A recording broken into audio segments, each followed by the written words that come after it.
అన్ని దానాల్లోకెల్లా అన్నదానం చాలా గొప్పది. 10 మందికి అన్నం పెట్టాలన్న ఆలోచన అందరికీ రాదు.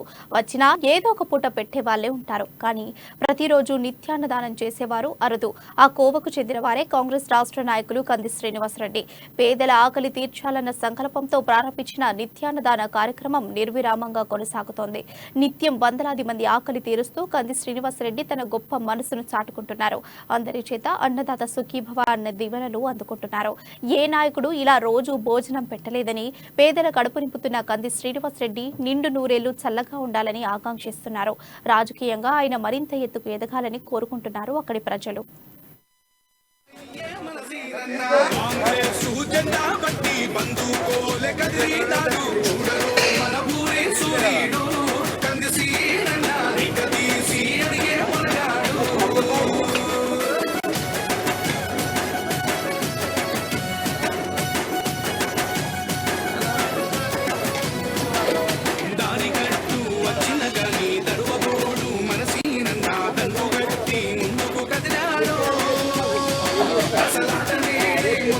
కంది శ్రీనివాసు ప్రతి మనిషికి రోజుకొక 1000 మందికి భోజనం పెడుతున్నాడు. అన్నదానము రామచంద్రారెడ్డి ఉండ్యా, రామన్న ఉండ్యా, ఎవడు పెట్టలే, రాజశేఖర్ ఉండ్యా, ప్రతిరోజు గ్రామం అతని ఇంటికి పోతే ఒక్కటి కొట్టంగా ప్రతిరోజు భోజనం పెడుతున్నాడు. అన్నదానము సంతోషంగా చేస్తున్నాడు అతడు. పాపము అతనంతా పుణ్యాత్ముడు ఓడలేడు, ఆయననే గెలిపాల.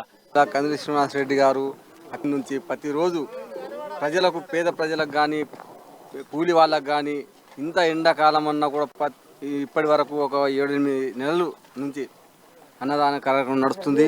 ప్రతిరోజు 200-300 మందికి అన్నదానం పెడుతున్నాడు. ఇటువంటి వ్యక్తి మన ఆదిలాబాద్లో మొట్టమొదటిసారిగా ఆయన పెట్టడం మనము చూడటము ఇదే మొదటిసారి. ఎంతో పెద్ద నాయకులు కానీ, ఎంతో ధనవంతులు కానీ ఇప్పటి వరకు ఎవరు పెట్టలేదు ఆదిలాబాద్లో. దాదాపు నాకు తెలిసినంత వరకు 2004 నుంచి నాకు ఓటు హక్కు వచ్చింది. కానీ ఇలాంటి రాజకీయ నాయకుడు నేను ఎప్పుడు నా జీవితంలో చూడలే. ఇంత మంచి వ్యక్తి అంటే రాజకీయం పక్కకు పెట్టండి, పేదవాళ్ళ కోసం దాదాపు 300 నుంచి 400 మంది ఈరోజు అన్నదానం పెడుతుందంటే నిజమైన నాయకుడు. ఇలాంటి వ్యక్తి ప్రజల కోసం ప్రజాసేవ చేయడానికి వచ్చినంటే నిజంగా ఆదిలాబాద్ ప్రజల యొక్క అదృష్టం. రెండవది ఏంటంటే మా ఎమ్మెల్యే గారు, స్థానిక ఎమ్మెల్యే గారు దాదాపు 16 సంవత్సరాల నుంచి శాసనసభ్యులు ఉన్నారు ఆదిలాబాద్లో. కానీ ఇప్పుడు దాకా పేదవాళ్ళ కోసం ఇక్కడ మంచి నీళ్లు తాపలే, మంచి టిఫిన్లు పెట్టలే, ఇక్కడ అన్నదానం చేయలే. కానీ ఒక మహానుభావుడు నిజంగా మా ఆదిలాబాద్ ప్రజల పేదవాళ్ళ అదృష్టం. ఎందుకంటే ఇలాంటి నాయకుడు దొరకడం వాస్తవంగా చెప్తున్నా. నాకు దాదాపు 15 సంవత్సరాల నుంచి చూస్తాను నేను రాజకీయం ఆదిలాబాద్లో. మంచి ఎమ్మెల్యేని చూసిన, మంచి మినిస్టర్ అయినరు. కానీ ఈ నాయకుడు, నేను పేద ప్రజలకు సేవ చేసే నాయకుడు. ఒక అన్నం పూటలో తినాలంటే దాదాపు 50 రూపాయలు తగ్గుతుంది ఒక పూటకు. 400 నుంచి 300 మందికి పెడుతున్నా అంటే అది ఎంత పుణ్యం. రాజకీయం పక్కకు పెట్టండి, అది ఎంతమంది పుణ్యం అది.